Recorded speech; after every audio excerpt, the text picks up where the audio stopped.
আসসালামু আলাইকুম। আনিসাস daily blog and কিচেনে আপনাদেরকে স্বাগত জানাচ্ছি। আজ আমি ইলিশ মাছ রান্না করেছি, সেটা আপনাদের সাথে শেয়ার করব। প্রথমে আমি একটি ইলিশ মাছ নিয়েছি, সেটাকে এখন আমি আঁশ ছাড়িয়ে নিচ্ছি।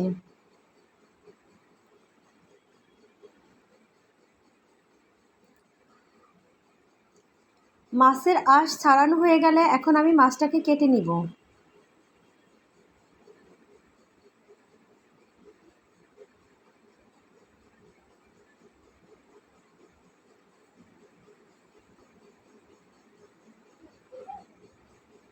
মাছটাকে আমি আজকে কাঁচা কলা দিয়ে রান্না করব।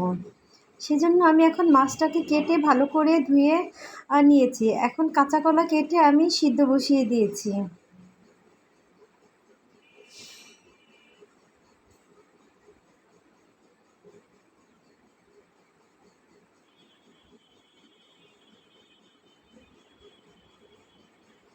চুলায় একটি কড়াই বসিয়েছি, তার মধ্যে আমি 1 টেবিল চামচের মতো তেল দিয়ে দিয়েছি। এখন কিছু কাটা পেঁয়াজ আমি দিয়ে দিলাম এর মধ্যে। ইলিশ মাছে মশলা যত কম দেওয়া যায় তত এর স্বাদটা অটুট থাকে এবং ফ্লেভারও খুব সুন্দর হয়। পেঁয়াজটাকে আমি নেড়েচেড়ে ভেজে নিচ্ছি। আমি এখন এর মধ্যে 1 চামচ হলুদের গুঁড়ো এবং 1 চামচ মরিচের গুঁড়ো দিয়ে দিব।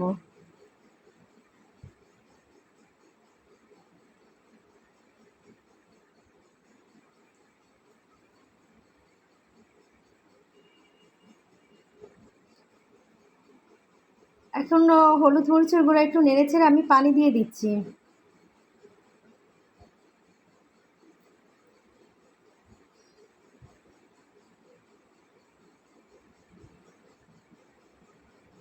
হাফ চামচের মতো লবণ দিয়ে দিচ্ছি।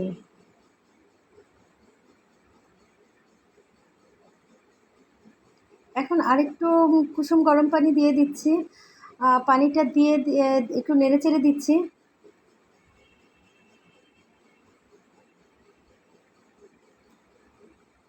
বলক চলে আসলে এখন আমি এর মধ্যে 4 পিস মাছ দিয়ে দিব।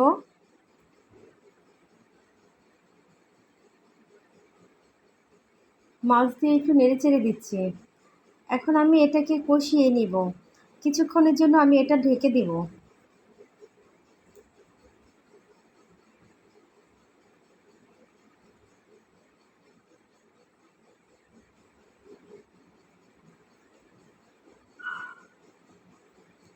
কষানো হয়ে গেলে আমি কাঁচা কলাগুলো সিদ্ধ হয়ে গেলে আমি সেগুলোকে ভালো করে ধুয়ে এখন মাছের এক সাইডে দিয়ে দেব।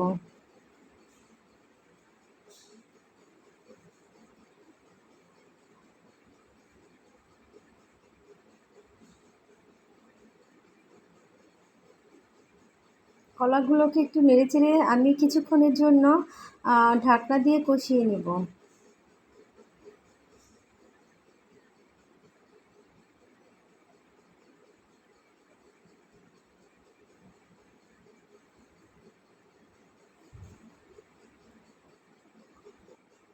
কিছুক্ষণ কষানোর পরে আমি একটু নেড়েচেড়ে এর ভিতরে কুসুম গরম পানি দিয়ে দেব।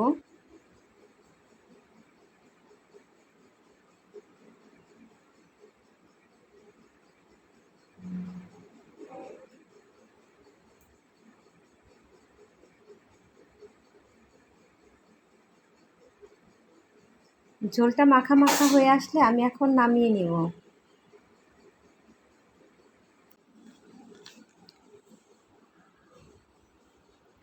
যারা এতক্ষণ সাথে ছিলেন সবাইকে অনেক বেশি ধন্যবাদ জানাচ্ছি। প্রতিনিয়ত নতুন রেসিপি পেতে পেজ ফলো করে রাখবেন। আজকে এখানেই বিদায় নিচ্ছি।